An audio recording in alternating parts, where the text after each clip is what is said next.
Hey, welcome to Live with the KHive. My name is Kenny, King of Hackbacks, where we only sing only for the Queen. This is our first episode, so get into it, y'all.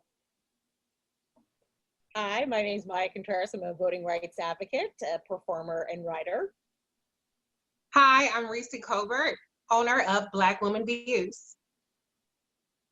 Hi, I'm Heather Rose. Heather Rose Goes on Twitter. And what's up, y'all? It's your girl Sydney A here, back at it again, singer-songwriter, at Not the Sydney A on Twitter. Yep, it's Drew Comments, back in the world once again. You can find me on Twitter, Instagram, TikTok. I'm just a KHive supporter and in Catalan. All right, so we're gonna start exactly with Maya. So Maya, you're gonna be doing our first segment, which is voting in the age of COVID. Go ahead, Maya. So I'm very glad that we're going to have this quick conversation.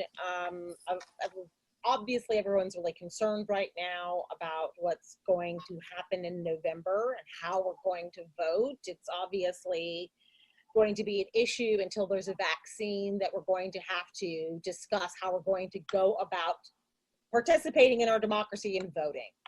So right now, actually, I'm very excited to say that Kamala Harris came up with the most comprehensive voting package out there. And it's actually, she consulted with state legislatures. She consulted with the Brennan Center for Justice. She even allocated more funds in the budget than what Brennan Center had. They had allocated $2 billion, and this one it's $5 billion. And in this particular piece of legislation, it would keep in-person voting in place because obviously voter suppression is a massive issue. And a lot of people don't trust necessarily that their vote by mail will be safe. Voting by mail doesn't help everyone equally in the disability community. There are some people that need to vote in person. They get assistance at polling places. There are also people that English is not their first language, and there are translators at these polling places that they need in place. Part of the bill that Kamala put together was that it would expand in-person polling. It would expand early voting by 2 weeks, so there would be no long lines. There would be social distancing. There would be sanitizers at stations. There would be individual one-use pins, or you could bring your own pin, I'm assuming. It would also ramp up in voting. It would also ramp up absentee ballots. It would also ramp up vote by mail. Vote by mail and absentee are a little different. Vote by mail means you automatically get a ballot sent to your house. Absentee voting means you have to request it to come to your house. Absentee voting is preferred because it goes to your correct address. And if you change your mind at the last minute, you can still go vote in person. That counts for vote by mail as well. Vote by mail is kind of problematic sometimes because if your voting rolls aren't cleaned up, it'll go to the wrong address. And so part of Kamala's bill would be that these voting rolls would either be cleaned up in some places, or that it would make sure that that these states are getting allocated money to clean up their voting rolls, not purge people, but to make sure the addresses are correct. So I'm absolutely thrilled that she did this. There's only one big issue. So far there's no bipartisan support. We see right now that Republicans are saying in the White House they don't want to ramp up anything that would help enfranchise voters, but quietly they're encouraging their constituents to vote by mail. So we know that there is a consensus to vote because we already know there's absolutely no evidence that enfranchising all voters favors one party or the other. But we do know that voter suppression specifically targets Black voters, disabled voters, Native voters. So we know why this is a form of voter suppression, what they're doing. So it's very hypocritical. So what I'm hoping to see from Kamala right now is that she does find at least one person, maybe Mitt Romney, I don't know, who will say, listen, COVID is not going away by November. we need bipartisan support, but I'm thrilled that she has like the most comprehensive bill. Elizabeth Warren proposed one where it increased it by 30 days. Klobuchar proposed one for 20 days, but Kamala's is the one that's talking about the actual funds needed. And the last thing I'll say is that for voting, we've only got $400 million from the coronavirus bill. That's a drop in the bucket to split across all 50 states to fix our massive voting issues. And you'll see that in Wisconsin, in one of, I think it was, there was two different ones, in two different cities. The city that had 30% Black voters, they only gave them 5 polling places. In the city that was 6% Black voters, they had 66 voting places. So we know that there is going to be voter suppression issues that we're going to have to face.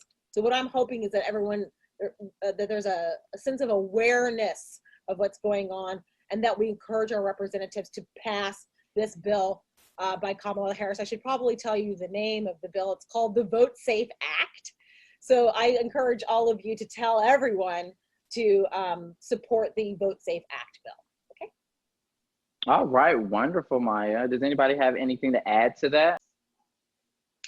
Yeah, I'll add something to that. One of the things that really was important to me in this bill was the fact that one of the ways that Black voters in particular are disenfranchised by absentee voting is by the rejection rate. We know that Black voters are targeted with surgical precision in terms of the rejection rate. This is also something that impacts younger voters. You know, this happens in Miami, in Florida. It also happens in Georgia. There's empirical evidence about this. And so one of the important things in the VoteSmart Act was the fact that Kamala's bill has it so that the voters get an opportunity to rectify any kind of discrepancies with their ballot. Like, for instance, some states have a strict signature match or requirement. And so rather than being able to just simply throw out these ballots, the voters have to be given the opportunity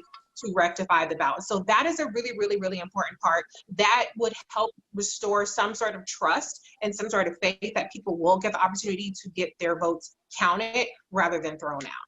I absolutely agree with what Reecie just said.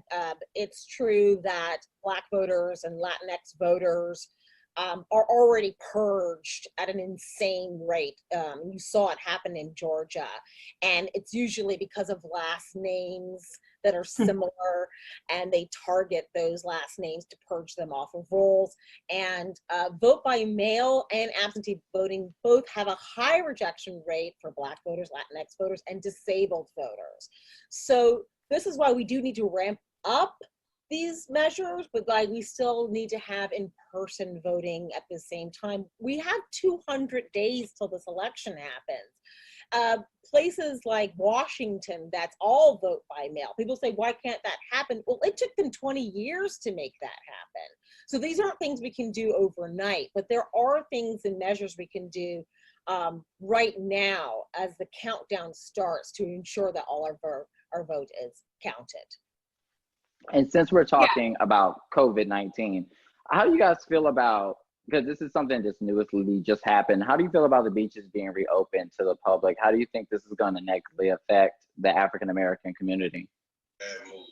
It's a bad move. It's just, it's a horrible move. It's way too early in the game. If anyone is following Dr. Ebony on Twitter, as a matter of fact, even on Roland Martin Unfiltered, Roland had one of the experts, Dr. Graves from North Carolina A&T, who was explaining how, okay, COVID-19 is not just one strain of a virus. It's not just this super thing going around. Maybe you get it, maybe you don't. If you do, maybe you die, maybe you pull through. There are maybe over 500 different strains of this. Some are the milder strains, and the other ones are the killer strains. And also, when they leave people's bodies, the mild strain can get into the body and leave. It mutates and it has the ability to actually mutate into a killer strain. So when you're opening beaches and stuff saying, oh, everybody just go ahead and enjoy yourself, it is a huge, huge risk because you don't know, one, who's asymptomatic or not carrying this thing, how it's going to affect when it does change hosts, how it's going to affect that new host. Are they going to be asymptomatic or is it going to be a mild strain or a killer strain? They get it. They go back to their smaller communities because people don't typically live at the beach I'm looking in Florida, like, yeah, there's people in that community, but then most people drive maybe an hour or something away to actually get to the beach in the first place. You go back to your little community in town, you spread that in your household, you spread that in your, and it just really just propels the cycle. So bad move, extremely dangerous, but I don't even, what the logic behind it is. I try to think economics, but even economically speaking, I don't think that really works when people are sick and suffering. That doesn't really put money into your economy. So bad move, stupid move, but it's Florida. So, but what can I say? I mean, but I also saw that in Texas, they were planning on, reopening some businesses and, making stuff more available to the public. And it's just like, I don't understand any of it. I mean, when we look at other countries and what they're doing, and just the fact that they have everyone on lockdown and their numbers, I mean, you're seeing them, they're just significantly lower than ours, right? And it's not because of they're not doing testing. If anything, they're doing more testing than we are.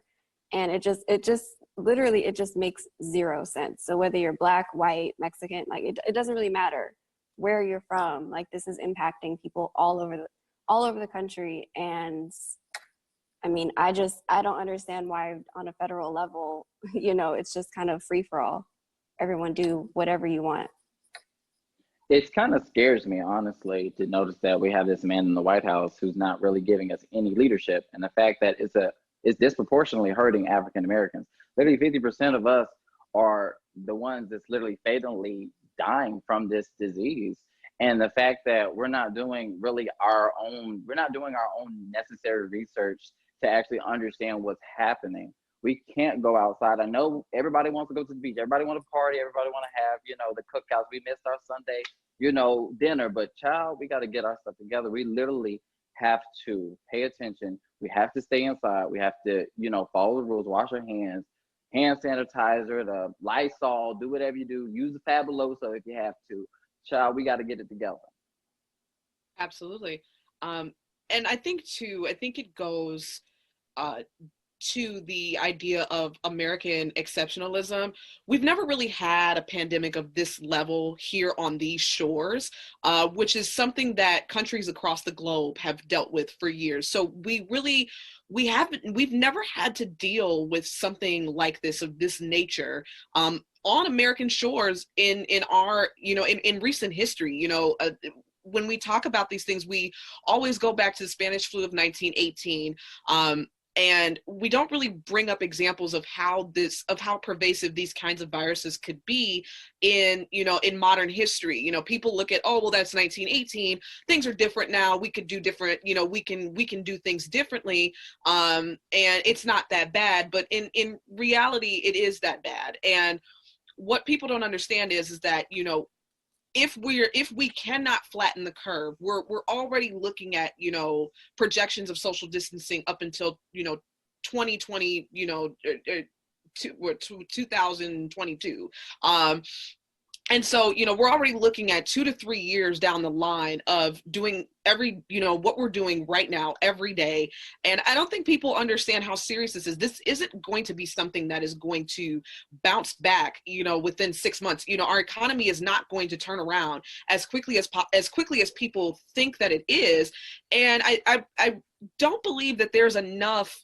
I believe that our public leaders are, some of our public leaders are not being truthful with their constituents about how severe the situation truly is. And part of that is because they're not doing the research, they're not listening to the experts, and they think that Americans will be fine. They think that, this country is huge, we have a huge population, so, a few 100,000 people dying is nothing, we'll be fine. But this virus is set to change, American life, overall for quite some time. And I'm concerned with, the fact that, it's people across the board are not understanding, that this isn't going to last for another 4 weeks. We're looking at up until November, possibly of, social distancing before we can actually open up, the economy in full. And even then, that may not be necessarily something that we're going to be able to do even then, and we're already exasperating it, by not following the measures that our governors are trying to take at this time. So yeah, I think it's a bad idea across the board. And to those of you who are in Florida, if you can, please social distance as much as possible. Please try to avoid going outside, try to avoid public spaces, try to stay indoors as much as possible, so that, we're not just looking at, flattening the curve, but crushing it. Yeah, All in New right. York, I'm here in New York City, and I'll wrap this up just I know we're going to go to Reecie, but New York, we're taking it very seriously. And I think what people don't understand, they go, oh my God, New York, yeah, your numbers are so high. Well, we're testing higher than anyone else in the United States. And so our numbers are higher because we're testing higher. If other people were testing as high as we, I think they'd be shocked. And that's why we've taken it so seriously. And in New York, yes, Black and Latinx people have been disproportionately affected, but I will say at least I do have a governor that does care about that. Can't say that for the mayor, but I will say that for the governor. So I will say that I hope that people start taking it seriously, and hopefully it doesn't take the numbers that we've reached in New York for the rest of the United States to do that. And can I just add something? Oh, sorry. Go ahead, Reecie. No, one more thing I was going to add is when it comes to when we talk about the discussion about how Black people are impacted, there's always a discussion that kind of leads to personal responsibility. Well, when you have people going to beaches in Florida, we've seen several days of protesting where we have Trump supporters out in Michigan. Today they were out in Minnesota protesting these social distancing guidelines. What I see, I know a lot of people say, oh, these are crazy Trump people, but what I see is that these are people that are going to go to grocery stores, they're going to get on public transportation, they're going to consume goods and services that are powered by essential employees, which are disproportionately Black and Latino. And so that's where we have to understand that it's not just the people, that's where we get more impacted, because we're the ones who are providing the services that are keeping this economy going. And we don't have the luxury of saying, well, I wasn't at the beach, but I'm staying home. We have to work and we have to do what we have to do. And so that's where people need to be considerate of. Okay, so one thing that I just want to add in really quick is just that I'm a small business owner, and one of the things that I really appreciate that Kamala is bringing attention to is just the fact that with the small business loans that they have created through the last package, which was the CARES Act, it just kind of created like this free-for-all where companies up to like 200 employees could all apply. And a lot of us who are minorities have gotten nothing. So I know that she has requested the data to be able to show like where the money has gone in terms of the grants and the loans that have already at this point been tapped out. So I really appreciate that she has done that, because for so many of us, it's just like, we're just out of luck. Like there's just nothing for us to do. And so I know a lot of small business owners, especially minority small business owners, are really concerned about how they're going to be able to pay their employees and just kind of keep their businesses that they've literally worked so hard for. So I just wanted to add that in. Well, thank you, Heather. So we're going to move on to our next subject. And to just wrap that up, bottom line, Black people, stay your Black ass at home. So we're going to go ahead and go to representation, not symbolism. And go ahead, Reecie. So yeah, the one thing that is frustrating and very diminishing about this conversation about who Joe Biden should pick as the next, or as his VP running mate, is that when we talk about having a Black woman running mate, and for the record, Jill, you owe us. Let's just be clear. You owe Black voters. Black voters revived your campaign. That is just an empirical fact. That is an indisputable fact. Okay, let's just all be clear about that. And it's time to collect. And the way that we need to collect is we need a Black woman, because you already said it's going to be a woman. We need a Black woman VP. Now, obviously, this is live with KHive, and so we won't Kamala. Now, I'm going to go into several reasons why she is the most qualified pick, and I don't have to bring anybody down. No, I'm not going to do that, because then y'all be mad. if I talk about the real, about how she racks and stacks. So we're going to pretend that we're not racking and stacking here, and we're just going to talk about what Kamala brings to the table. But I say all that is to say, this isn't a matter of symbolism. This is a matter of representation. And to those listening, I ask you, do you trust some of the people that are being bandied about as a potential VP pick to represent your interests with the seat at the table?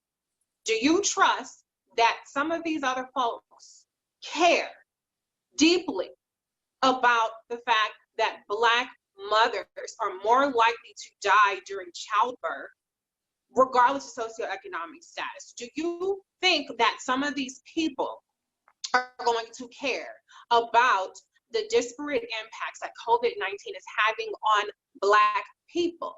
Do you genuinely, honestly feel that? Have you seen anybody else go into Black spaces? I'm not saying have a Black sidekick, in which they ask questions. Oh, how does this impact Black people? You know, having the Black person lead the discussion and answer all the questions. I'm talking about a person who has the cultural competency to talk about our issues. Have you seen anybody to date have that conversation with any level of competency?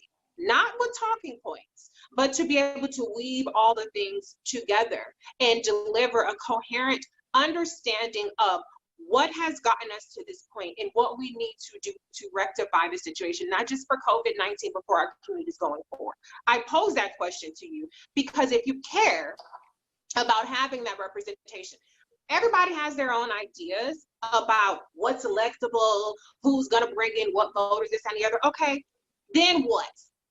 Then what happens when we have a government for the next 4 years? Where's our representation for the next 4 years? Where's our representation? Right now, Donald Trump has a coronavirus task force. The one Black person on the task force is Tim Scott. Do you trust Tim Scott to talk about your issues?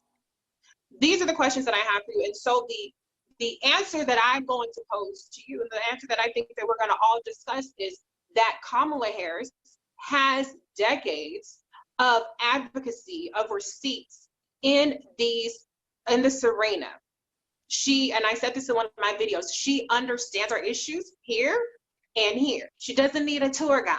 She doesn't need a sidekick. She doesn't need bullet points. She doesn't need PDFs. She innately understands these things, and she has a record of doing stuff. Because there's a lot of people that, and I'm not throwing shade at nobody, but what I'll say is there's a lot of people that are Black, but where are their receipts?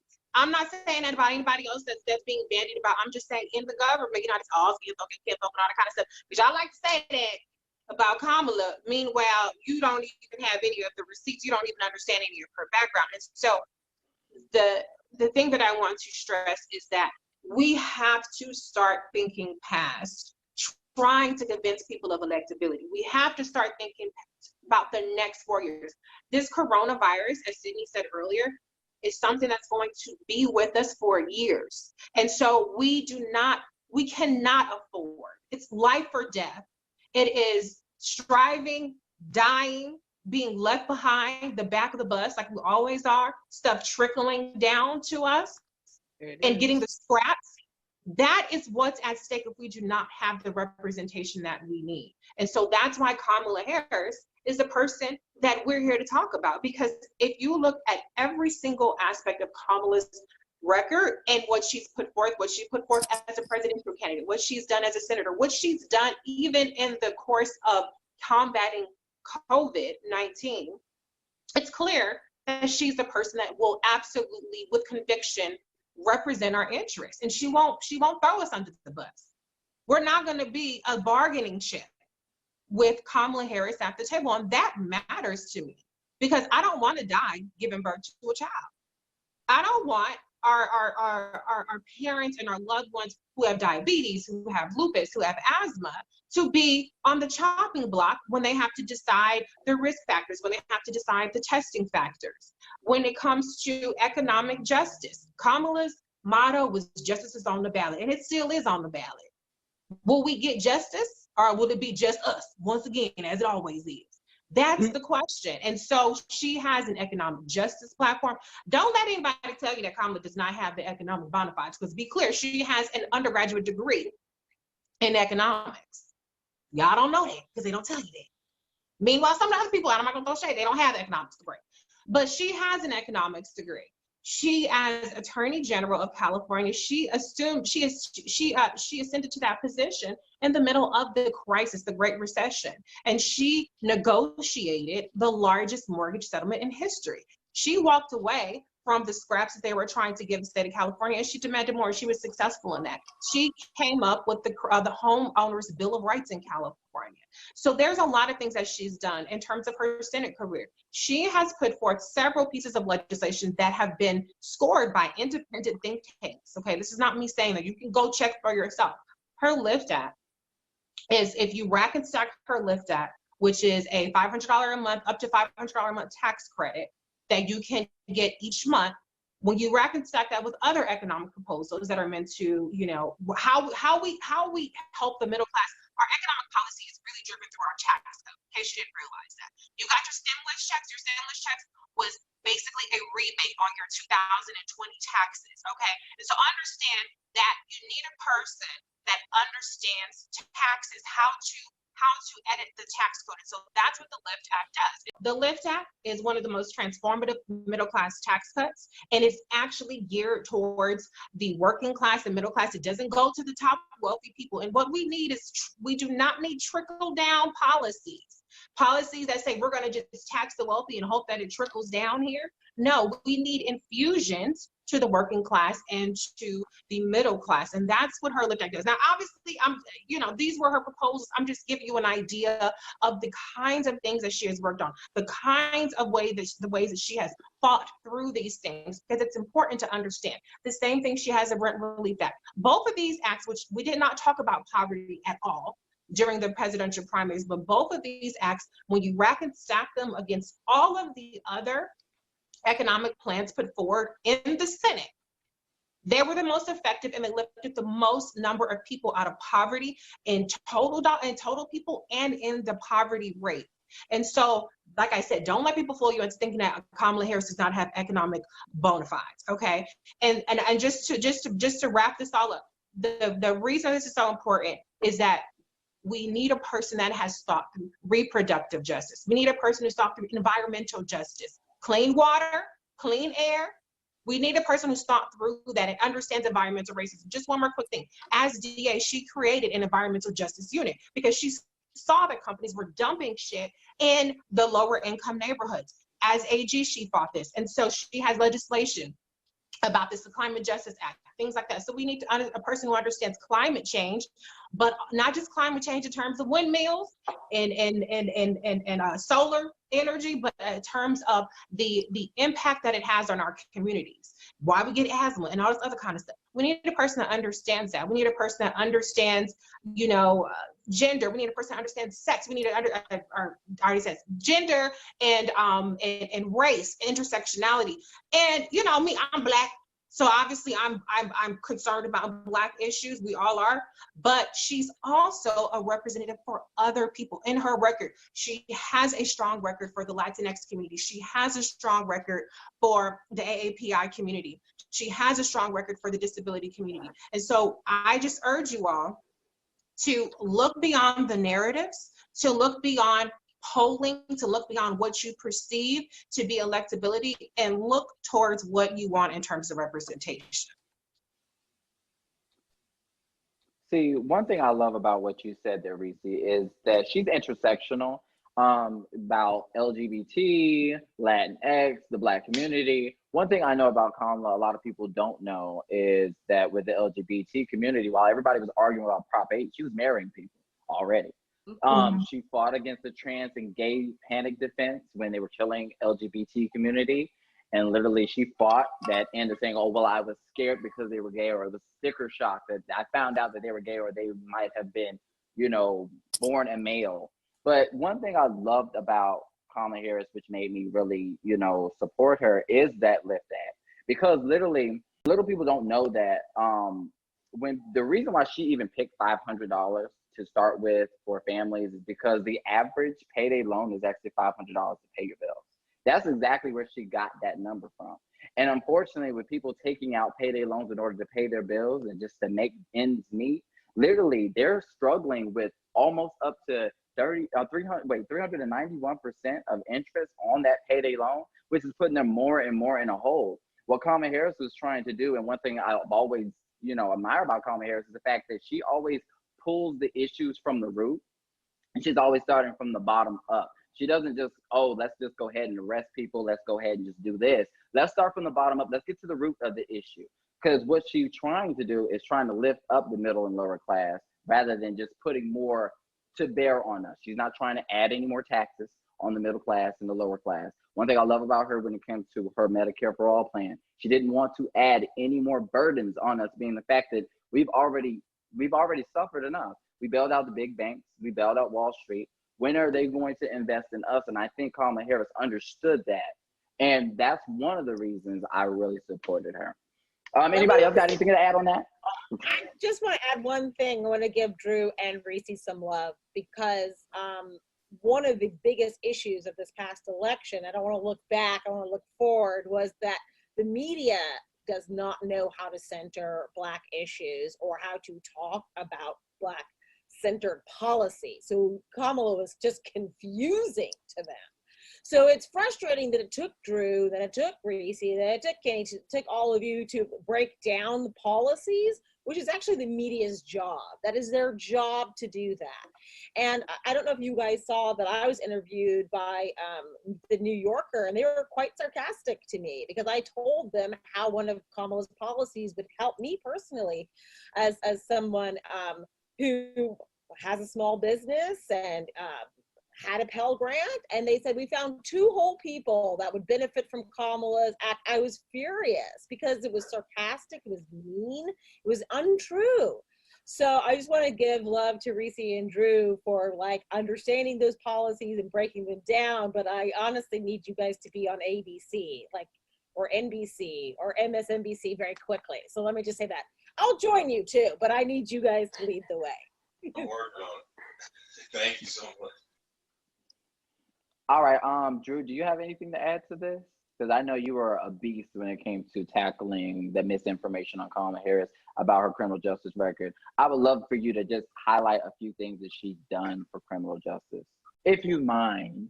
I don't mind at all. The question is, what hasn't she done? The first thing I told people is that you got to start with back on track, honestly and truly. Obviously, prior to that, Alameda County, office she has accomplishments there too. But when I talk about landmark stuff to where we can say, okay, we start here. This is the definite line of demarcation and move forward. I'm starting with back on track. Anything where you have people 18 to 24, where we're talking about low-level, non-violent crimes, or especially drug crimes, are not being sent. She's not seeking maximum sentences to lock you up for years and years to mess your record up. It's literally giving you the opportunity to say, look, let me just get my life back on track. Hence the thing, give you opportunities for employment, apprenticeships, give you connections to folks that can help you move out and say, yo, you ain't got to be on the corner slinging rocks and all that.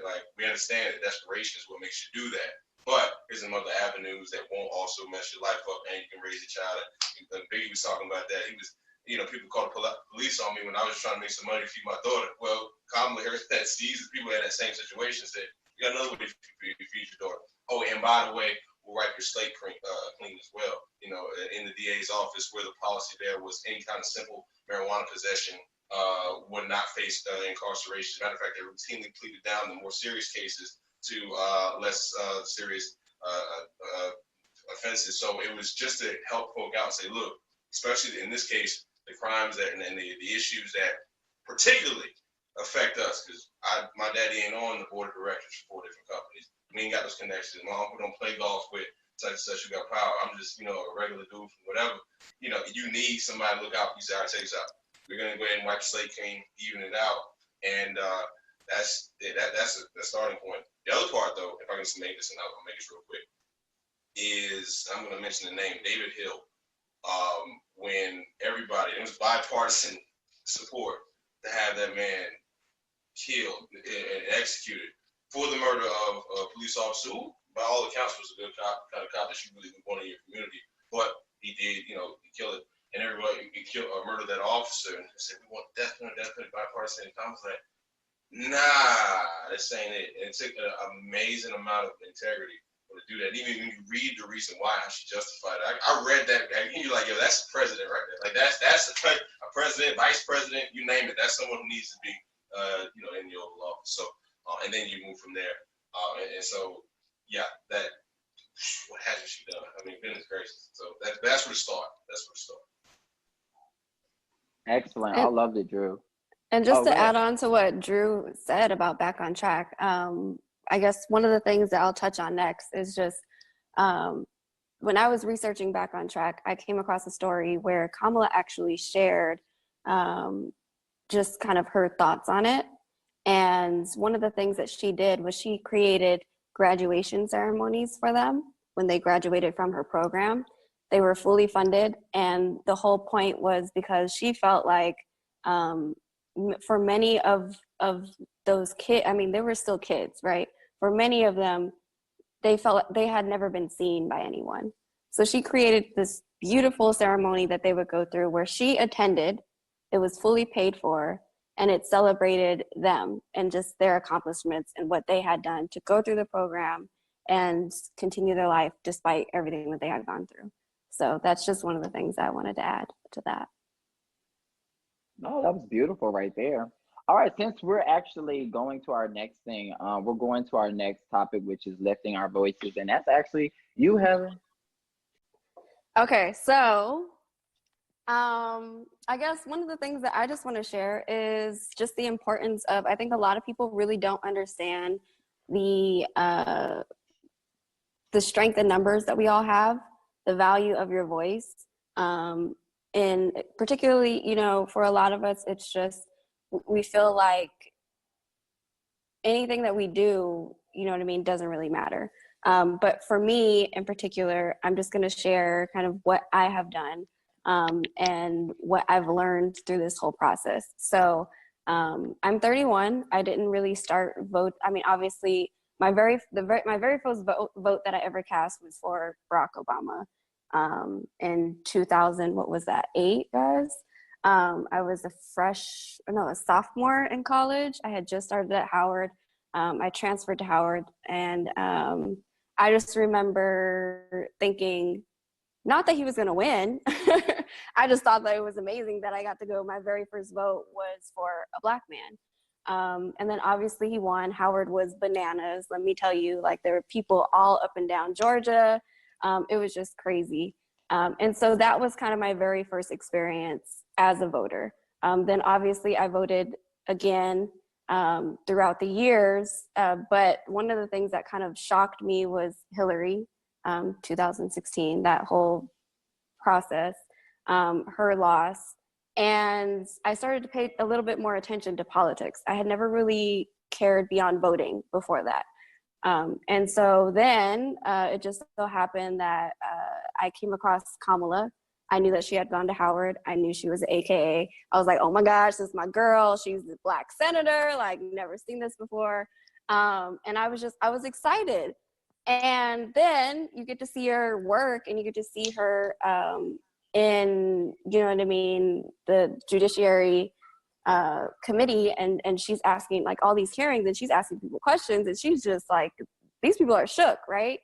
And so I'm like, oh my gosh, like, she's amazing. So then I started to look even more into her background and all of the things that she has done. And I remember thinking to myself, I was just like, please let this woman run for president one day. Like, please just let her run. I will do whatever I need to do.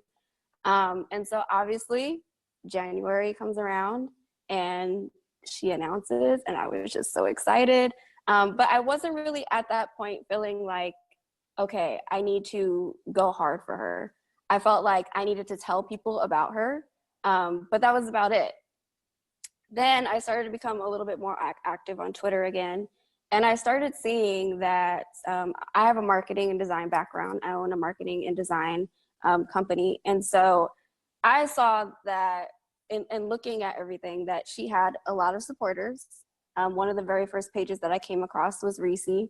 And I saw the threads that she was putting together, and I saw all the activity. But I also saw that a lot of people were just kind of screaming into a void. Like they were trying to advocate for her, but it wasn't really getting anywhere. Like nobody was really saying anything. And so one of the very first conversations I had was with Reecie, and I said, hey, this is what I do. I see what you're doing. Can I design some stuff for you? Like just to help it kind of pop a little more, like people will see it, maybe they'll share it. Maybe it'll be something where it just draws people in, engages them a little bit more. And then from that, I started, I don't even remember how it actually started, but I just had an idea of why don't we all just organize as a group, right? So from that, I was one of the founding members of United for Kamala.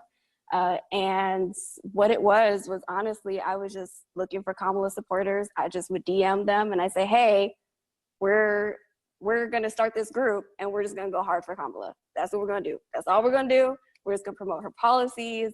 I'm going to do graphics. I'm going to do whatever it is that we need to do.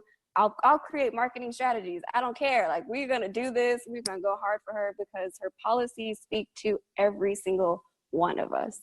And she's just truly incredible and inspiring, right? And so from that, you know, it turned into this bigger thing. And it wasn't like some massive movement, but it was truly, you know, I think that people felt like we were making an impact. Every Friday we did fundraisers. And I know for a lot of people, you know, you're donating $5-10 here or there, and it doesn't seem like a big deal. But when you're doing a fundraiser as a group and all of a sudden you're doing like $10,000-12,000 in one day, yeah, that's kind of a big deal. Like, you're really excited about that, right? And so I just want to say that, really, just to kind of bring this all together, you know, this was my story of just being inspired by her and wanting to do more and trying to use my skills to create just kind of this opportunity for all of us to feel like we were doing more as a group. So no matter what happens, you know, if we come together, we can get things done, and your voice is more valuable than what you think. So that's just all I wanted to say. All right. I wanted to just kind of briefly, as quickly as we possibly can, kind of go through everybody and see exactly what is it that Kamala inspired about you that made you lift up your voice. I'm gonna start with Maya, and then we're just gonna kind of go from Cindy, Reecie, and then Drew. So I don't know if you all know, but the first time I met her, she was walking down my street by my house. I was carrying groceries, and my husband was with me, and he saw me drop my groceries, and then he saw me do this, and he was like, "What?" And Kamala like laughed, and she was holding Doug's hand, and she laughed, and I just was like, next president. So that was a couple of years ago. Listen, I know a bad bee when I see one. I mean, I knew her resume. I have followed her. I love politics. I grew up going to Washington, D.C. because my grandfather used to teach at American University. I've been around politicians my whole life. I know the BS ones. I know all of it. And she's the real deal. I mean, to me, I saw the way she approached policy, the thoughtfulness of it. She puts it together brick by brick. She's not promising these lofty things. She's building towards something big and indestructible. And to me, that is what I like when I see someone who is a working politician. It is someone that I see is realistically putting something together to dismantle systemic oppressions while creating equity. That is what she does. That's why I was sold right when she came on the scene. So. Okay. Go ahead, Cindy. What really got me inspired by Kamala was when I finally learned about her record overall. I will admit, I was a Bernie Sanders supporter in 2016. I voted for him. I then moved on to vote for Hillary Clinton in the general. And I'm a Democrat. You know, I'm a card-carrying Democrat. I got to, like Heather Rose, the first person that I voted for ever in life was Barack Obama. I attended his rally here in Chicago at McCormick Place in 2012. it was a phenomenal thing, and I've been enthralled ever since. I am the grandchild of a grassroots politician. My grandfather was the first Black president of a private industry council here in the state of Illinois. He was also the mayor of my hometown, which is also the hometown of Shonda Rhimes as well, University Park, Illinois. And he was commended for his services in, in creating jobs for, Black people in the state of Illinois by President Ronald Reagan. He led the fight in ending redlining in the south suburbs of Chicago. We actually sued, he sued Century 21 a long time ago. And they ended predatory redlining practices here in the south suburbs of Chicago. So I've been inundated with grassroots movements since I was a child. I mean, I was the little girl who was the grandchild of the mayor, and I attended the parades and threw candy out.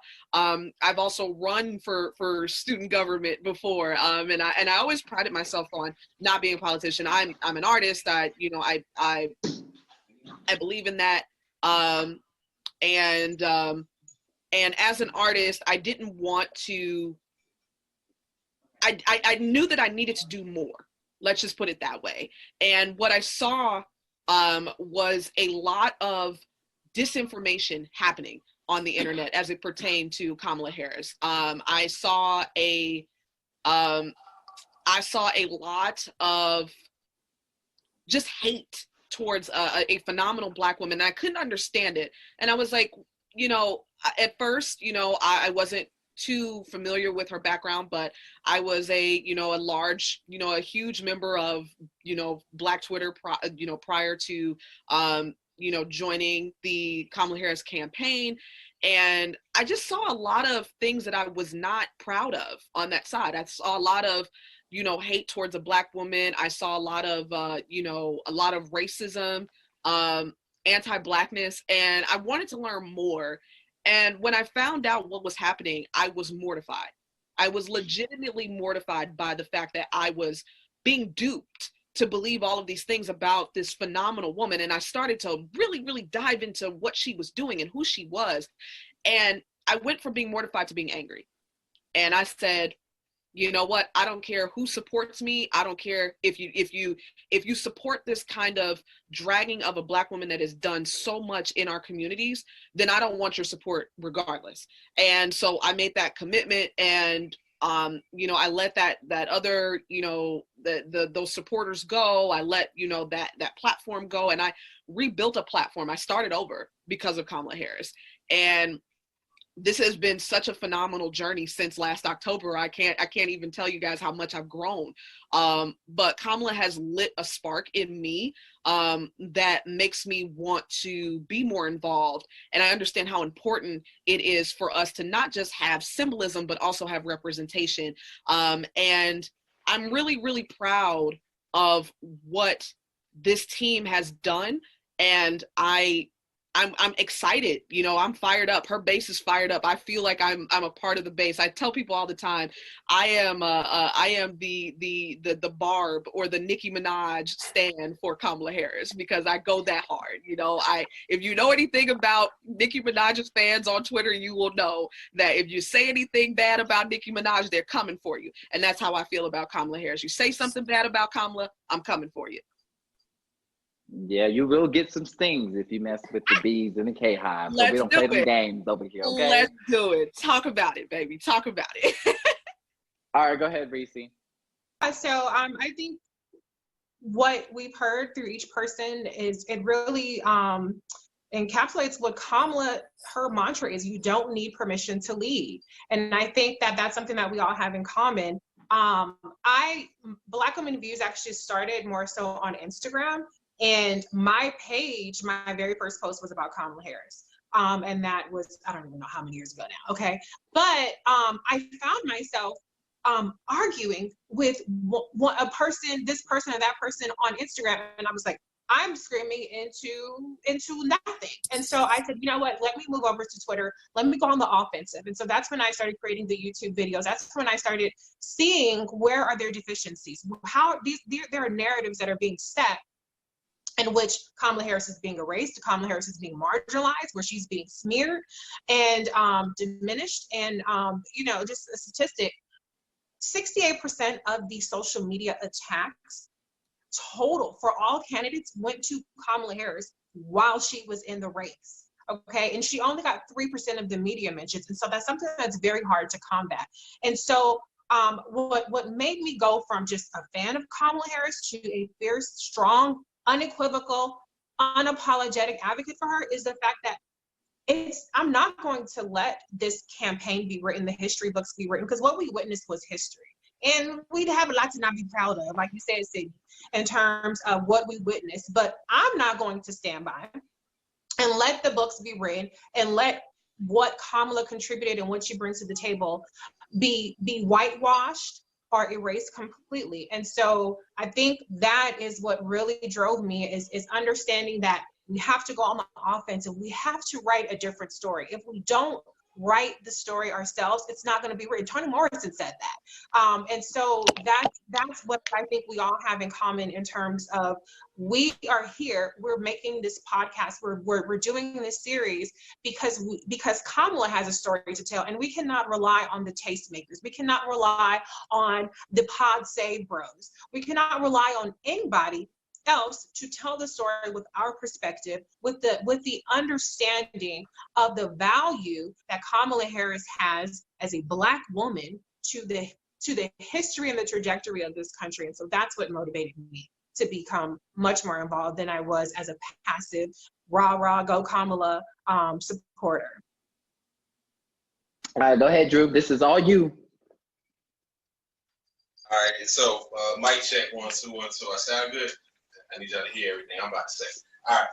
So honestly, though, the thing that inspired me to really speak up, honestly, I mean, when it boils down to it, it's about culture. It's about the culture and experience. For me, when I look at Kamala Harris, I look at somebody who shares my culture.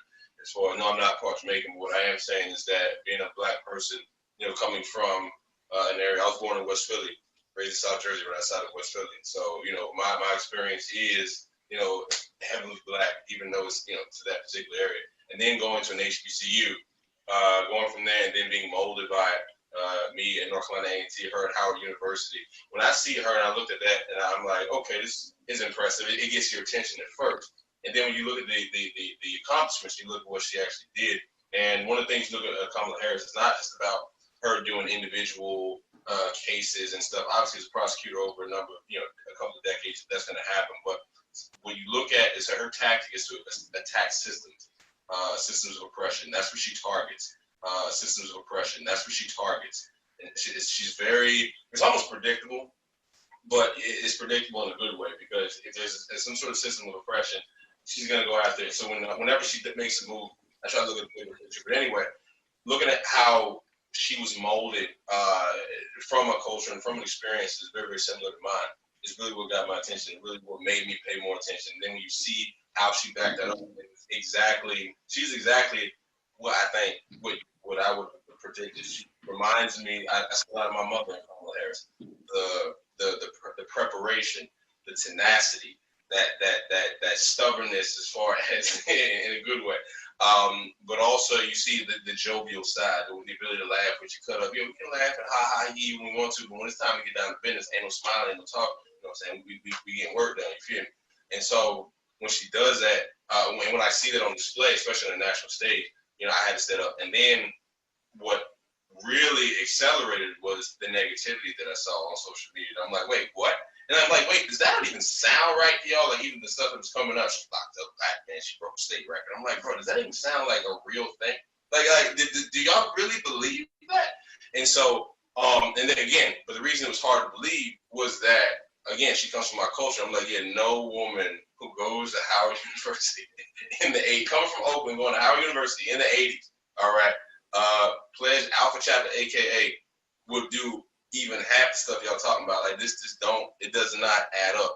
And so at that point, you know, I remember committing myself to just watch hours and hours of old YouTube videos, trying to find any old stuff I could remember. And just, I'm talking about going all the way back to like 2000, 2003, and just listen. I'm like, this is not the same woman that y'all talking about. Cause this stuff ain't adding up. You know, alibis ain't matching up. Bullshit catching up. Like Jay-Z. I do a lot of rap quotes. Please forgive me. But anyway, just seeing like that, the way that she moves, I was like, nah, man, this the real deal right here.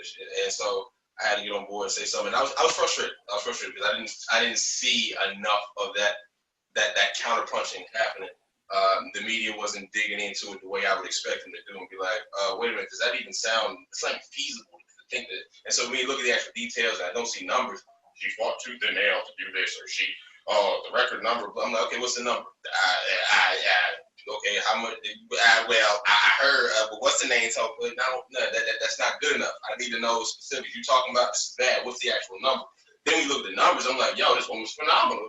This is crazy. Like, yo, if her name was Kenny Wojcicki, she would be like the president right now. But, you know, black woman, everything, but I won't get there. But no, but at the same time, it's just like seeing what she has, not just done, but seeing what she come from. And that's, I judge by that. And she real. That's it. Pretty much the same story that you guys are saying. Honestly, I was not a Kamala Harris supporter at first. I kind of saw everything that was going on. When she announced her candidacy on January 28th, I was like, okay, cool, whatever.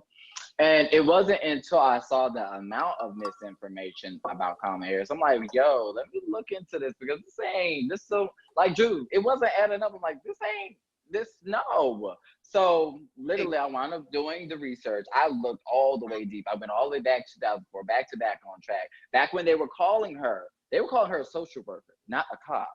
So let's just keep that real, because I actually still have that clip of them calling her a social worker. Like, aren't you supposed to be prosecuting? Why are you getting people out of jail?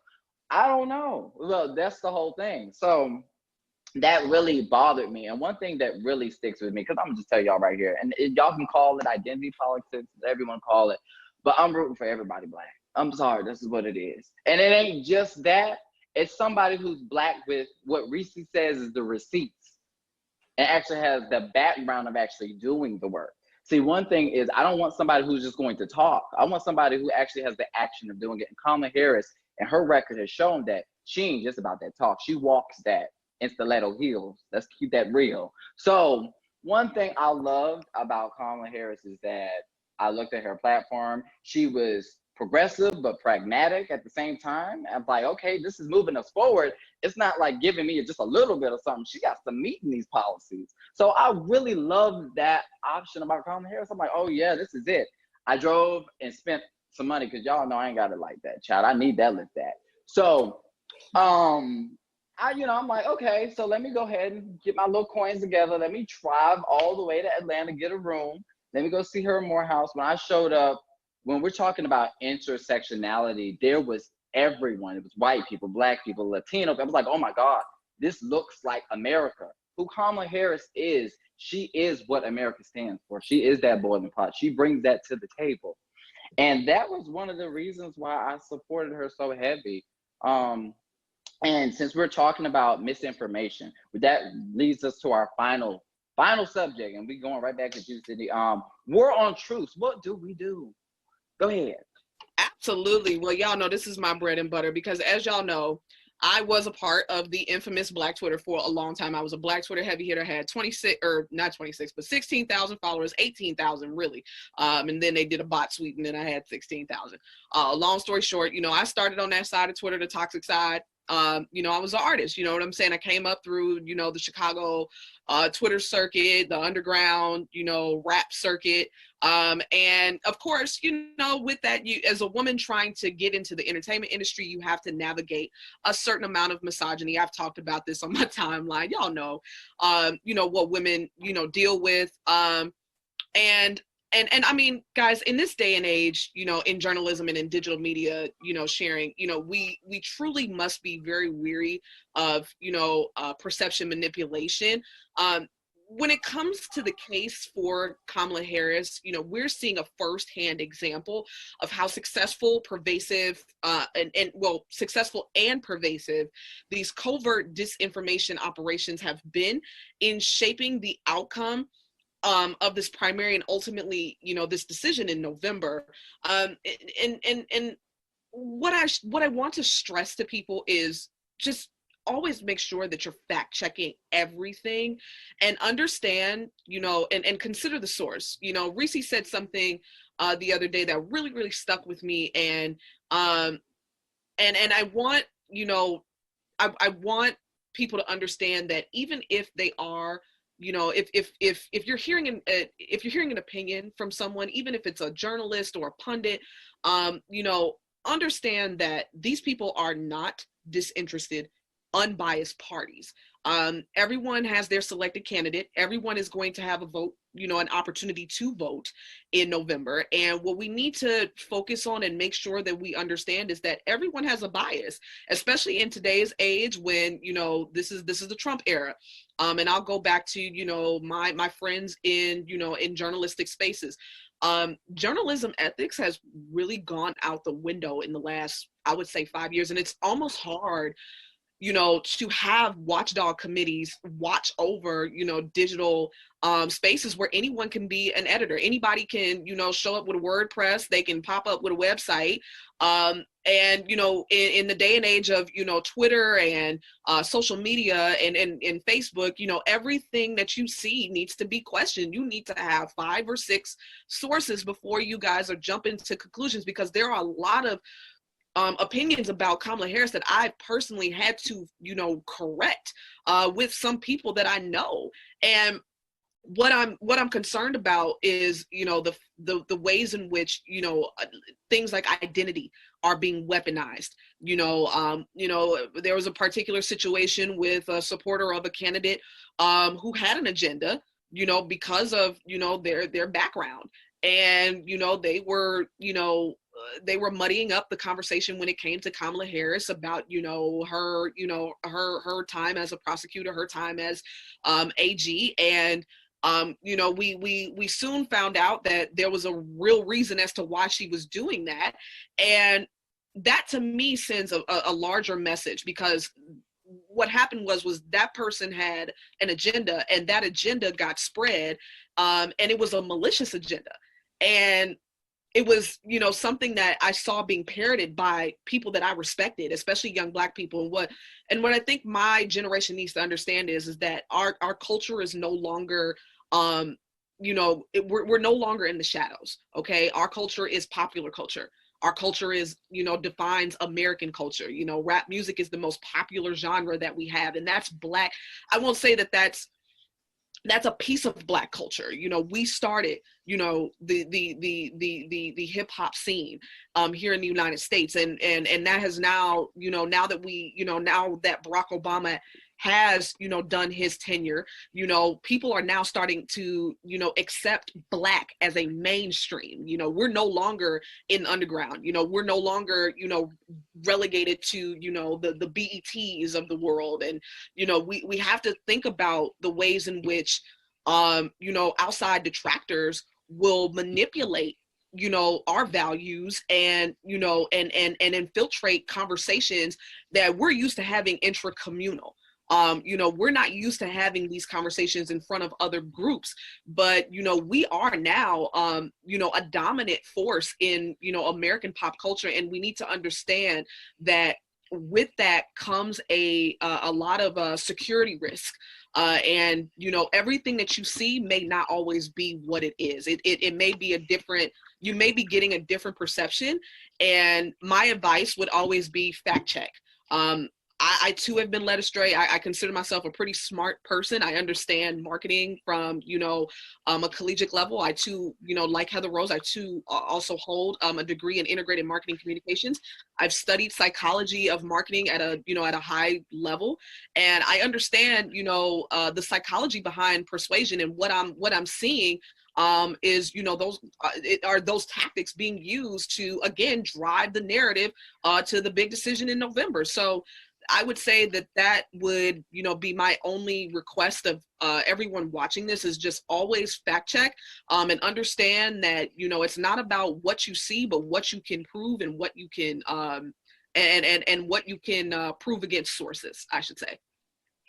Sydney, I think you laid that out super well. I want to add a couple of things. Number one thing I want to add is that we have to understand the way that people count on us taking them at their word.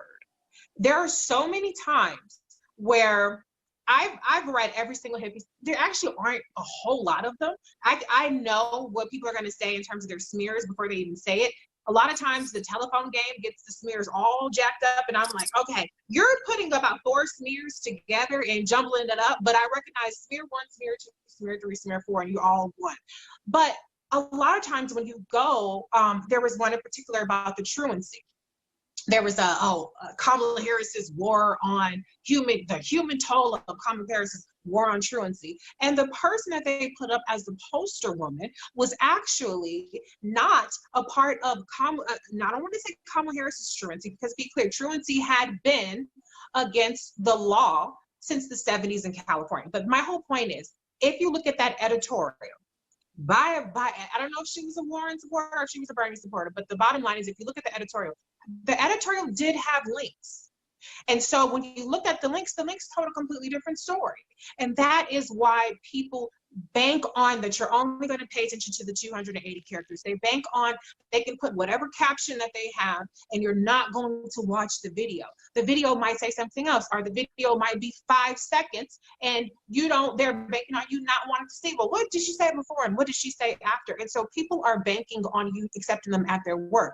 Whose word are you accepting? Do you even know these people while you're taking them at their word? And why would you take a person that you don't even know, a random person, at their word, and rather than a sitting U.S. senator who has all of these receipts? So that's one thing that I want to point out. A lot of people were manipulated just out of the fact that people don't click on links. Another thing I wanted to emphasize is, when you are fact checking, the best way to fact check is through contemporaneous reporting.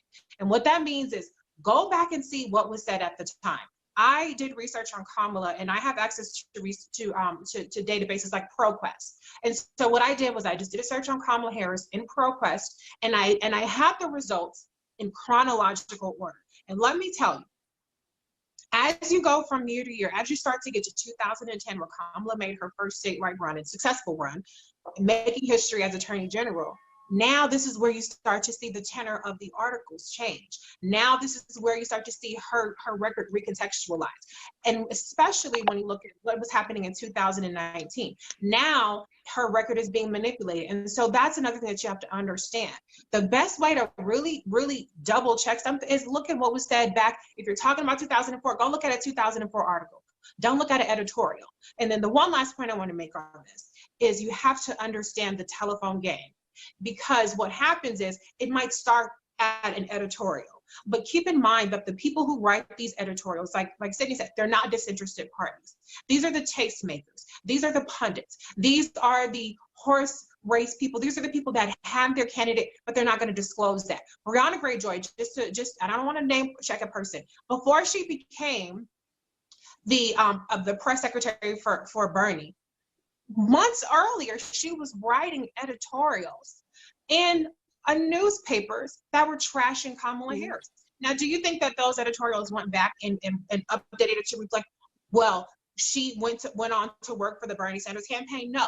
But my whole point is that it starts with an editorial. That editorial starts a narrative. And then that narrative gets woven into story after story after story, and then it becomes something that's dogma. And then people don't even realize that when something is not an editorial, and when it's supposed to be just objective reporting, it's driven by these editorials, by these tastemakers. And so that's why I'm saying, think critically, get multiple sources, look at contemporaneous reporting.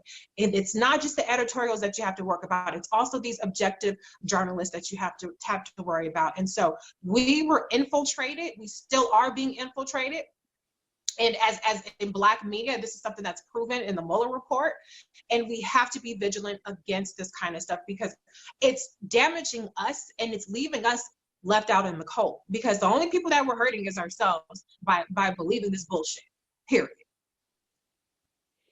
Okay, I just want to add one thing to that. One thing that I think that she was targeted by Russian bots and a lot of, online trolls is because the mere fact that Kamala Harris sits on the Senate Intelligence Committee. So one thing about that is that she was already briefed on the same, this is nothing new. Like, this tactic has already been played. They did this in 2016. So what they're doing is actually putting it on Kamala Harris at this point, because literally she already gave us the necessities in many interviews, letting us know, especially trying to warn the Black community in particular, that we are the biggest target. We are literally a national security threat, because what they try to bait us on is race. So we have to be really careful about certain things that we do and certain things that we say. Please fact check before you decide to say anything at all. If you don't know, like my mama said, if you don't know something, you don't say nothing. So literally, I just need y'all to just get it together. We got to get it together, y'all. So one more thing, hold on. One more thing, can I just jump in? I really implore people, Black people, my people, we have to stop being belligerently ignorant. We have to stop being belligerently tethered to mistruths, to lies, to smears. We have to be willing to accept facts. We have to be willing to correct our misconceptions, because our ignorance is going to be very harmful to us. And if you don't like somebody, just say, I don't like them. Now you have to question why you don't like them. You don't like them because of all these mistruths.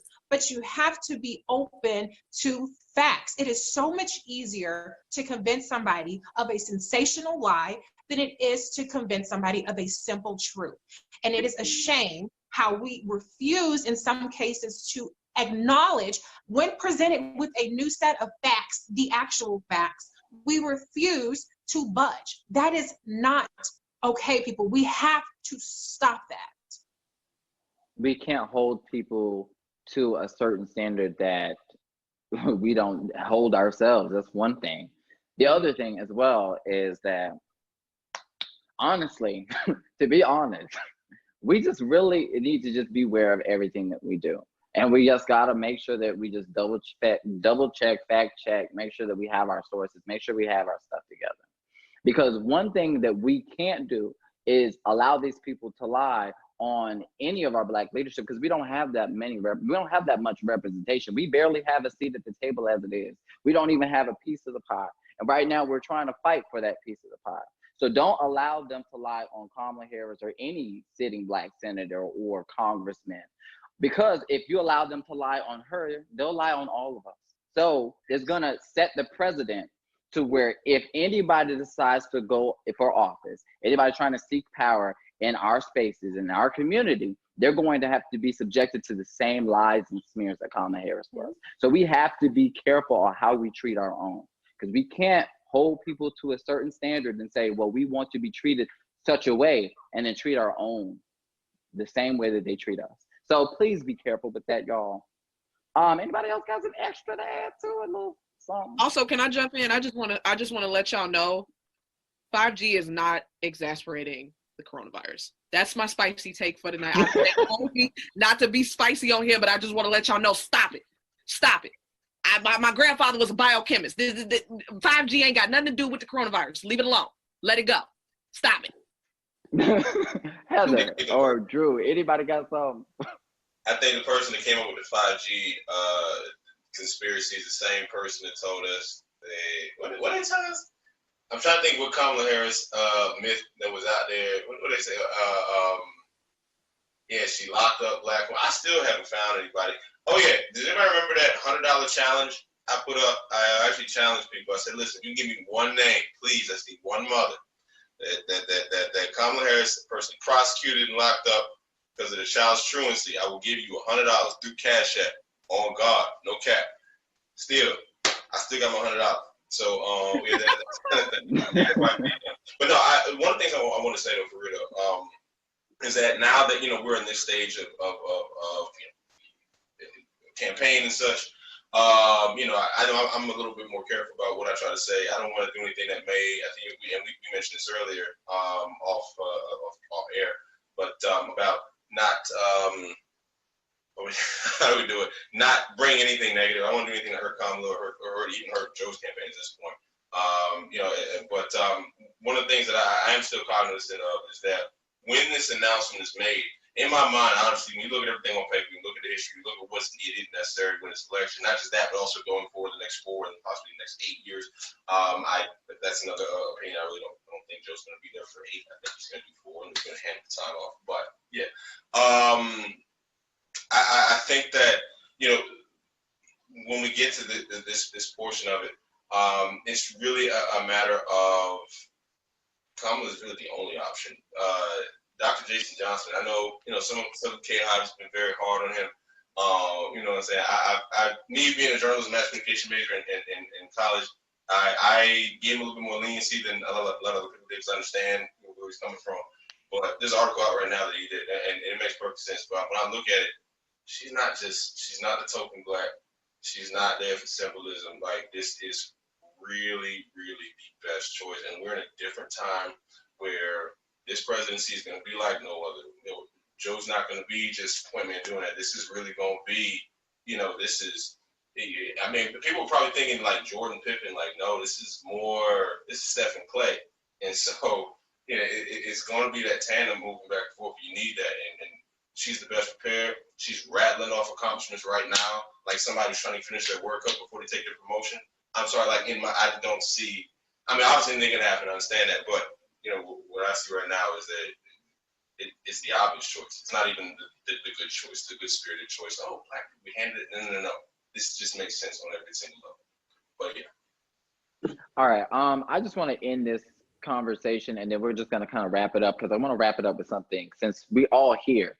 And honestly, I think we're all just kind of making that case for Kamala Harris to be on that ticket. Because be honest, like Drew said, she is the clear and only option for for vice president. So, well, I think, my bad on that one. Somebody cut that out.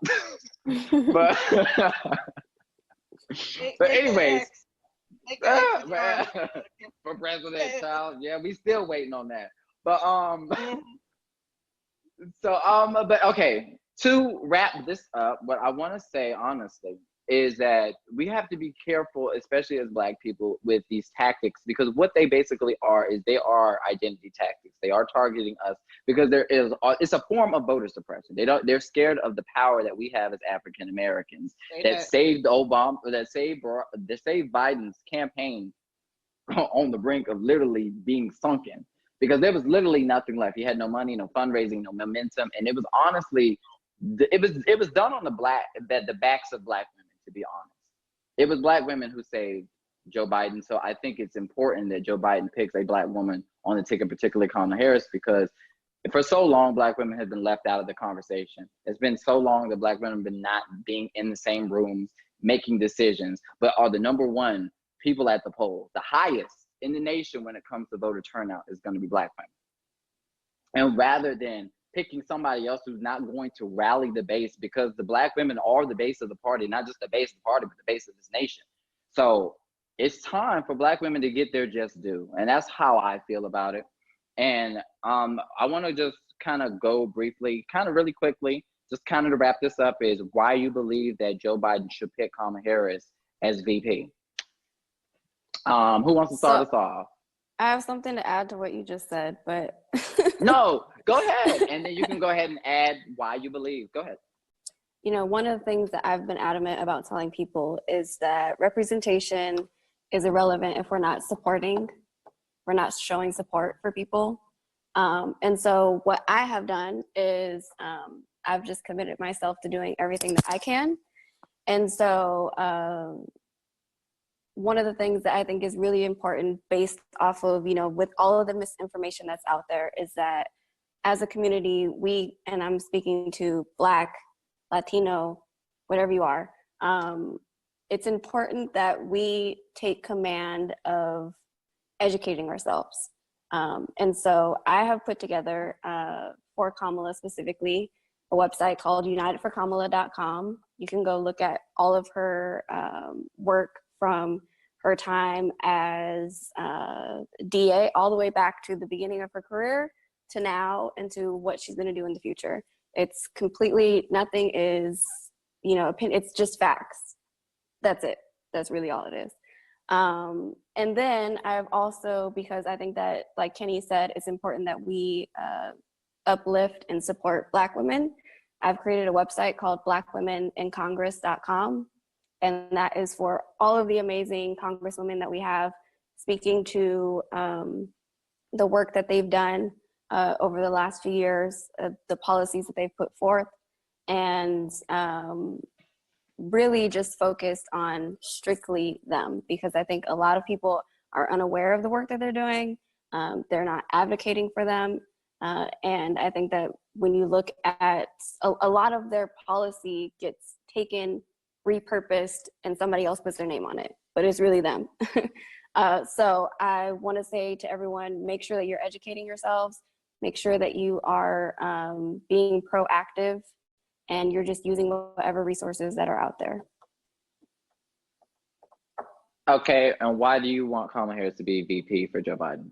Go ahead, Heather. Oh, I mean, if you watch this whole call, it's pretty evident that she needs to be VP. I mean, I don't really know what else there is to say. It's just, this woman is just, when you look at the work that she's doing right now, just right now in the last few weeks, just with everything that's been going on with coronavirus, we can go down the list of the policies that she's put forth. She is still in Washington, D.C. She is still working. She is still working for us, fighting for us. And so, I mean, that's really, what else do we have to say? Ain't much. I just love to hear it. Go ahead, Sydney. Absolutely. Those are all great points that, Heather has made here. And it just kind of drives, again, the conversation about, our personal responsibility to always fact check. Like I said, I was, not a Kamala Harris supporter when she first started. I went from Bernie Sanders to Hillary Clinton to Elizabeth Warren, actually. And what I found was that Kamala Harris was the only candidate that really, really spoke to and had the resume of passing legislation that really, really involved people like me, women like me, Black women, Black people, across the board of all different walks of life, and all different identities. And that was really, really what was important to me. And to make the case for Kamala Harris for Joe Biden, I really think it's important that we have representation on that ticket that can speak to, that multitude of diverse identities that will be voting in the Democratic Party. We are not the RNC, we are the DNC, we are the party of diversity, and we need a candidate that truly speaks to that side. With Joe Biden leans towards our more centrist and possibly more conservative, leaning Democrats, whereas, Kamala Harris would be that progressive leg. She is the only candidate in that short list that has the progressive record, that speaks to the things that progressives are looking to move towards in November. And like I said, she has the resume of passing it. She is the second most progressive senator next to Ed Markey. That is something that I was able to source from progressivepunch.org. So if you have any questions about that, you can visit that website. Either way, the case for Kamala Harris is pretty simple. As she said, there's a lot on the ballot, but justice is one of those things.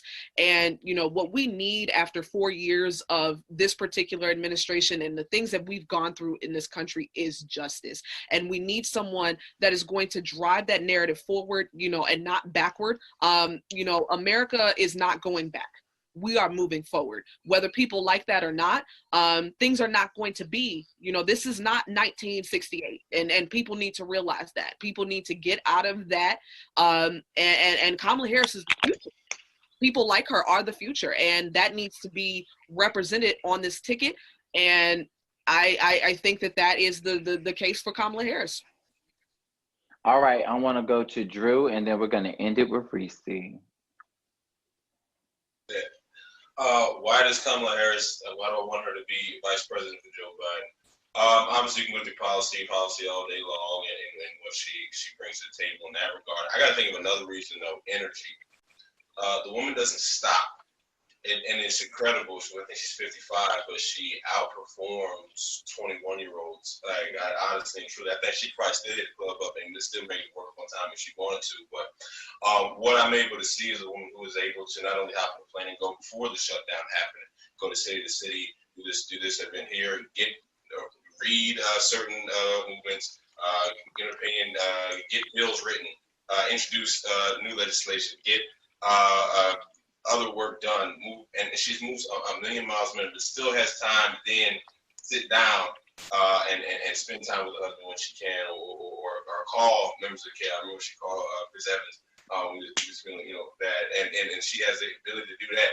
You need that energy, especially at the state of the country where it is right now. We are in the worst state in American history. Not worst state, excuse me, I take that back. We're in one of the worst states in American history. Points. We've had some pretty bad ones too. We want to go back to Jim Crow and slavery and such, but this is in modern times. Yeah, we are in pretty bad shape. So you need someone who's going to bring that exuberance, that energizer bunny, battery on the back, not stopping, but also the ability to feel. She has a passion for people, and she can not just empathize from a computer code standpoint, but it's just innate. It's part of who she is. I feel you. Like when somebody says I feel you, when she really feel. If don't nobody else feel, Kamala feel. And so, pardon my vernacular. But this is why she is the clear, the obvious, the only. The woman doesn't stop. And it's incredible. I think she's 55, but she outperforms 21-year-olds. Like, honestly and truly, I think she probably still hit the club up and still make it work on time if she wanted to. But what I'm able to see is a woman who is able to not only hop on a plane and go before the shutdown happened, go to city to city, do this event here, read certain movements, get an opinion, get bills written, introduce new legislation, get other work done, and she moves a million miles a minute, but still has time to then sit down and spend time with her husband when she can, or call members of the KHive. I remember she called Chris Evans when he was feeling bad, and she has the ability to do that. You need that energy, especially at the state of the country where it is right now. We are in the worst state in American history. Not worst state, excuse me, I take that back. We are in one of the worst states in American history. Points. We've had some pretty bad ones too. We want to go back to Jim Crow and slavery and such, but this is in modern times. Yeah, we are in pretty bad shape. So you need someone who's going to bring that exuberance, that energizer bunny, battery on the back, not stopping, but also the ability to feel. She has a passion for people, and she can not just empathize from a computer code standpoint, but it's just innate. It's part of who she is. I feel you. Like when somebody says I feel you, when she really feel. If don't nobody else feel, Kamala feel. And so, pardon my vernacular. But this is why she is the clear choice that Joe needs to make. Say that. I love it. Well, thank you for that, Drew. I know you came up with that hashtag Jomala, so I appreciate you for that. Go ahead, Reecie. Well, everybody has, made really, really great points. There are several points. Number one, we need a person that's ready on day one. We need a person who has a national profile. We do not have time for introductions. I don't know how long Joe is going to drag out this vetting process, Shell. Okay, he said he has more time before we get to the convention. No, you don't. You don't have more time, Joe.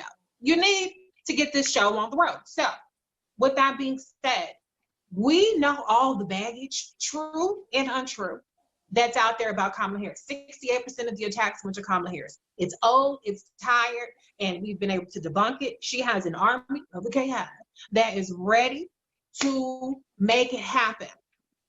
We don't have time for surprises. Now, I read an article where it was about how Joe was looking at people with an economic background, and it said something about, a concern with the committee is that Kamala doesn't have an economics background.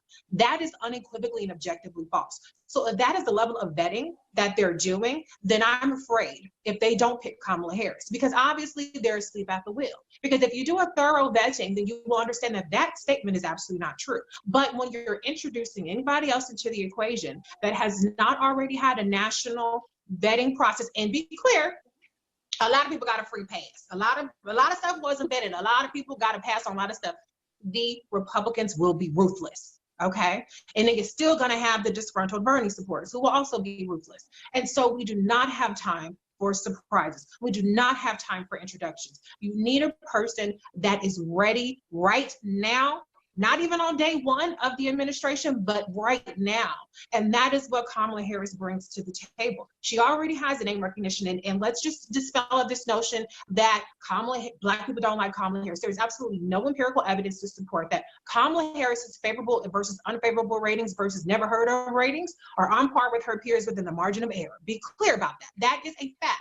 And so we have to dispel these narratives. But even so, even if you want to believe that, with an even bigger platform as a vice presidential candidate, she has no room to go but up, okay? Because like I said, all of her dirt is out there, or supposed dirt.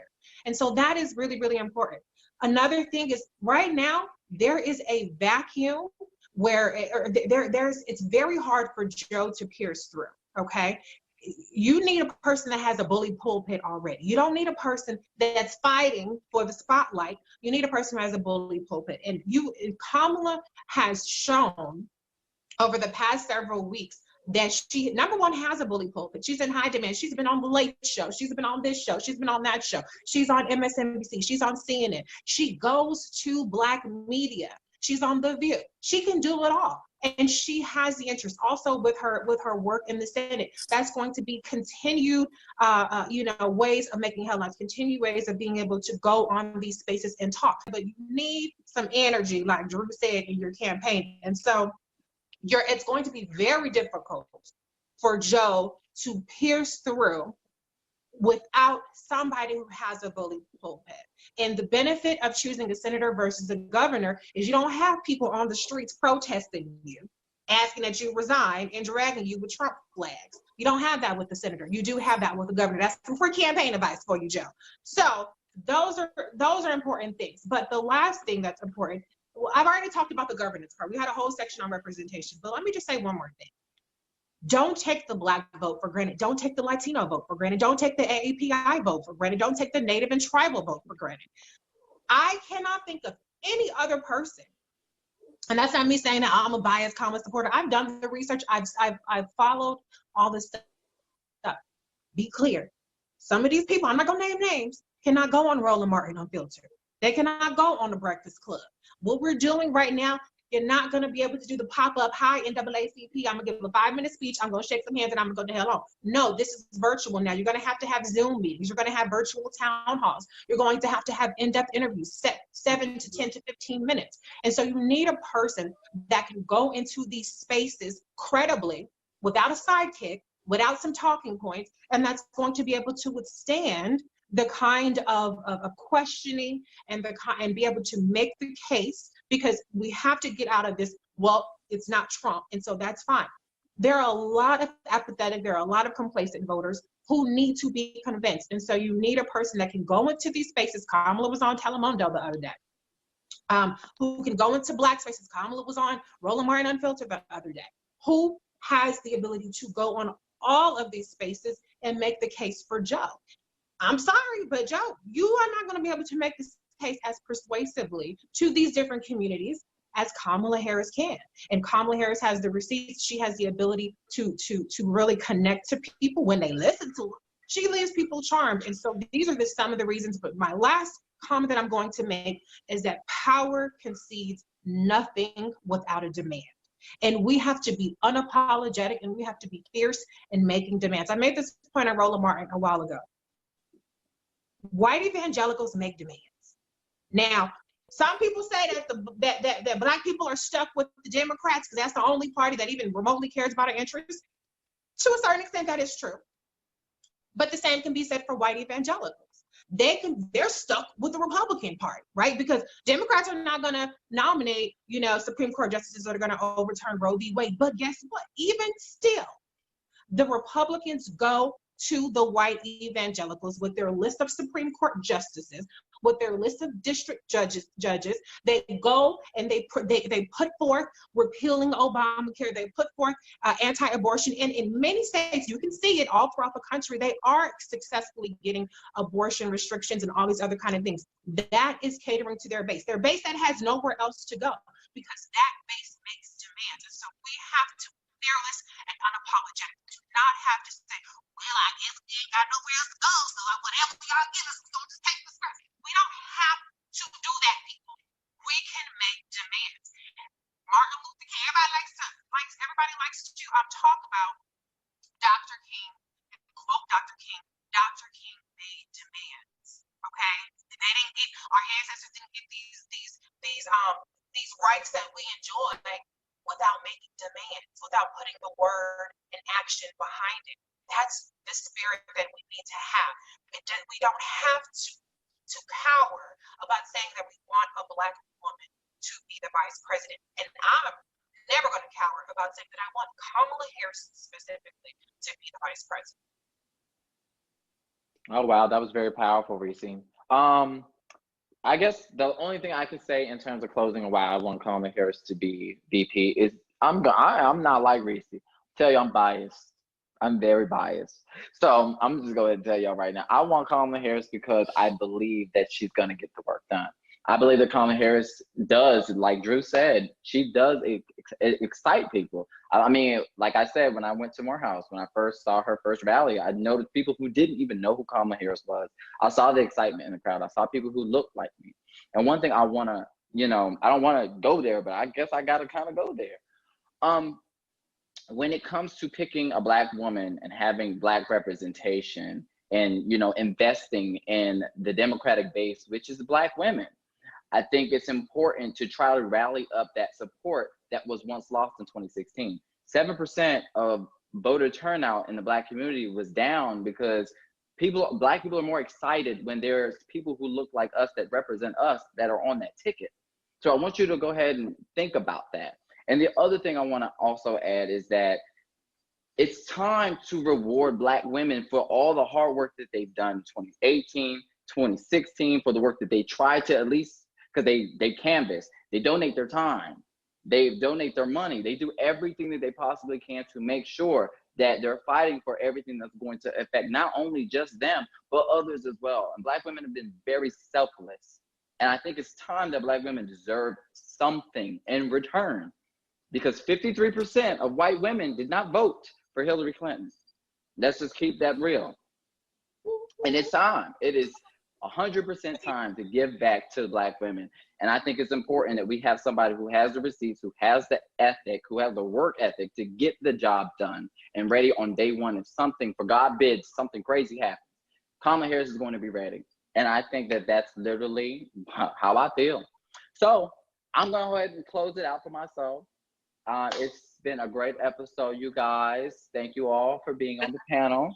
My name is Kenny, King of Claybacks, and everybody go back and we're going to go through a list and everybody just say goodbye. So, Heather?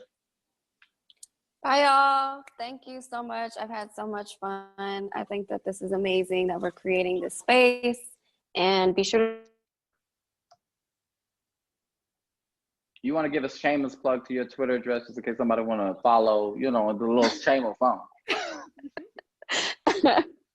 My Twitter is Heather Rose Goes. So is all of my social media. All right, Cindy. Yeah, absolutely, Kenny and Heather. Thank you guys so much. And thank you guys for having me on this panel. It was phenomenal. This is a wonderful experience. I busted out my ring light to do this. I've had this ring light sitting in here and it's been collecting dust for a year because I was like, I'm not ready. I put on a full face of makeup. Like I'm serious about this. Okay. Like I don't play. And with that being said, I am not the Sydney A on Twitter. Sydney A Live on Instagram. You guys can follow me. I also have music coming out. I am a house music DJ as well. I DJ a ton of stuff. But, you know, overall, you know, you're going to get a lot of pop culture from me, entertainment news, as well as, you know, political stuff, and, you know, an occasional spicy tweet here and there, more so than not. But yeah, and I definitely appreciate all of those who have tuned in. We will be back. This is just the first time around. And thank you guys for the support thus far, and look forward to episode 2. All right, Reecie. One more time, Black Women Views on all the social media. If the one thing I would say is, if you have any kind of reservations about Kamala Harris, then feel free to at me. I gotta follow you for you to DM me, but go ahead and at me, and we can talk about it. I don't have a problem talking about it. One thing I did during the campaign was I said, debate me if you want to. I put the debate, offer out to Killer Mike. He never took me up on that. But I have absolutely no problem debating people. I have no problem setting the record straight. I have no problem making an affirmative case for anybody. And so that's where you can reach Black Women Views. If you really want to know the real tea, I'm the encyclopedia. Okay, some people, they can say whatever they want to say, but I have my facts and I have my receipts, and I'm happy to talk to anybody who is on the fence, or who maybe, you know, I heard this, is this true, whatever else, come holler at me. All right, Drew, comment. What's up, everybody? It's Drew Comments once again. Appreciate y'all having me. It's been a pleasure, an honor, and a privilege to discuss the greatness of Kamala Harris, what she has done and what she will continue to do, no doubt. Y'all go ahead and follow me on Twitter, SJS856, or you can just search Drew Comments. I'm gonna come right up on your feed. It's been real, y'all. Take care. All right, that's the first episode of Live with the KHive. Again, my name is Kenny King Clapbacks. Y'all have a good one. Signing out. Peace.